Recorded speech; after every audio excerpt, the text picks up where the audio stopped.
Hello. Welcome to Cosmic Quantum Quest. In this video, we will explore every aspect of time. We highly recommend watching the full video without skipping, as it will significantly impact how you perceive the world. This is unlike any other video about time you've seen before. It's completely different and original content. If you enjoy this content, please subscribe, because we'll be creating more videos like this. Time is a fundamental concept that governs our existence, shaping our understanding of the past, present, and future. It influences how we perceive the world. As we know, the time is not linear, but it is relative.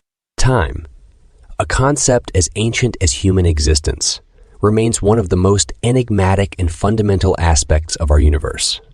It permeates every facet of our lives, from our understanding of the past to our perception of the fleeting present, and even our speculation about the distant future. In this exploration, we embark on a journey through the intricate tapestry of time. We will delve into the curious ways in which our past is intertwined with the speed of light, how our brains construct the present moment, and the tantalizing theories that hint at the possibility of traveling into the future. As we unravel the mysteries of time, we are reminded that it is not just a dimension. It is a fundamental part of our existence, shaping our very understanding of reality.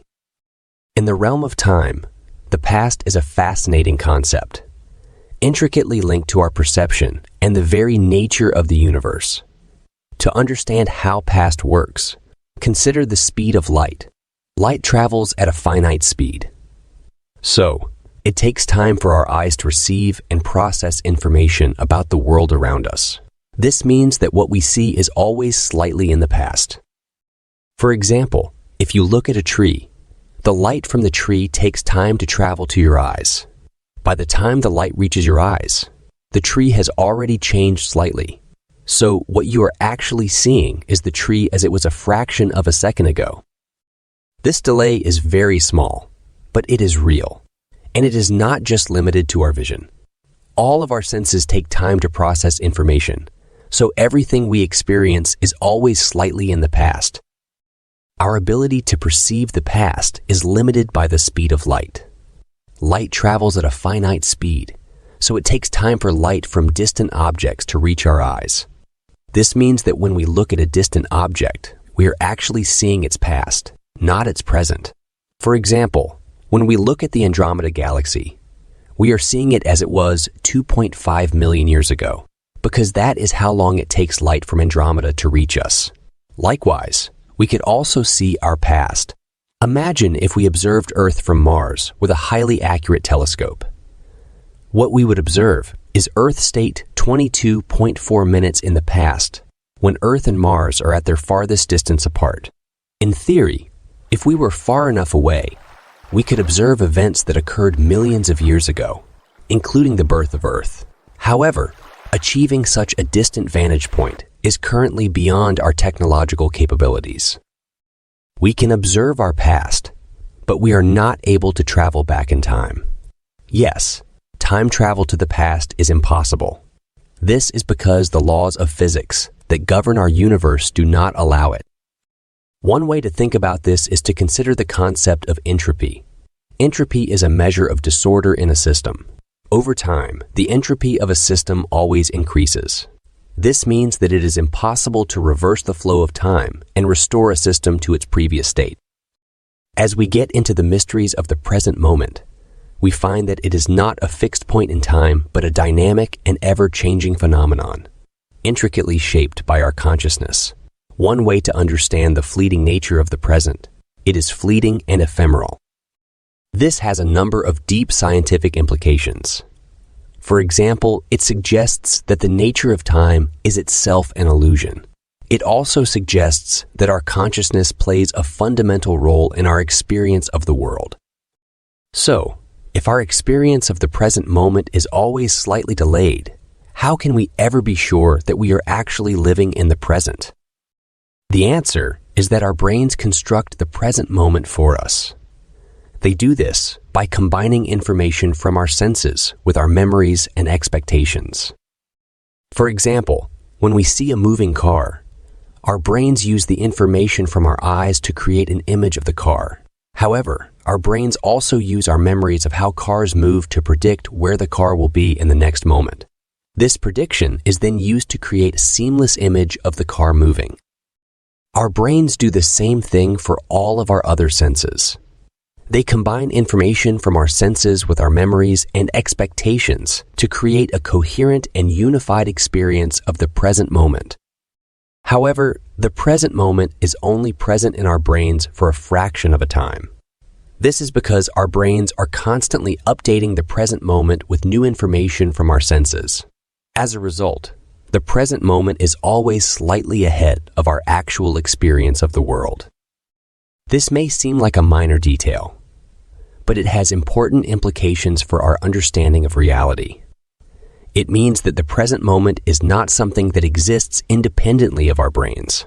Instead, it is a construct created by our brains to help us make sense of the world around us.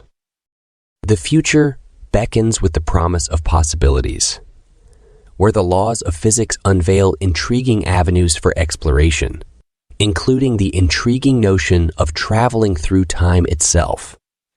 According to relativity, the moving object is always experiencing the time slower than the stationary object, regardless of its speed, which means that when we move, we always experiencing the time slower than stationary surroundings. It is literally like fast-forwarding the time of surroundings. For example, astronauts on the International Space Station experience time at a slightly slower rate than people on Earth due to their orbital velocity. This is a practical example of time dilation in action and allows for literal time travel into the future, though it's only on the order of milliseconds or microseconds for these astronauts. Our ability to travel to the far future is limited by the laws of physics. However, it is theoretically possible to travel to the future. This is because the laws of physics do not prohibit it. One way to travel to the future would be to travel at a very high speed. The faster you travel, the slower time passes for you, relative to the outside world. This is known as time dilation. Another way to travel to the future would be to enter a region of space where gravity is very strong. Gravity also slows down time. This is known as gravitational time dilation. Imagine a spaceship that can travel at the speed of light. If this spaceship were to travel for 1 year at the speed of light and then return to Earth, it would find that so many years had passed on Earth. This is because time dilation would have caused time to pass more slowly for the spaceship. It is important to note that time travel to the future is still a theoretical possibility. We do not yet have the technology to travel at the speed of light or to enter a region of space where gravity is very strong. However, it is interesting to think about the possibilities of time travel and what it would mean for our understanding of the universe. In conclusion, time is an intricate force that shapes our past, constructs our present, and holds the promise of future journeys. It's a fundamental part of our existence, intricately woven into the fabric of our reality, and it continually invites us to explore its mysteries. I hope you all enjoyed and learned something from this video. If you have any doubts or questions to ask, please let me know in the comments section and like this video. Thank you for watching.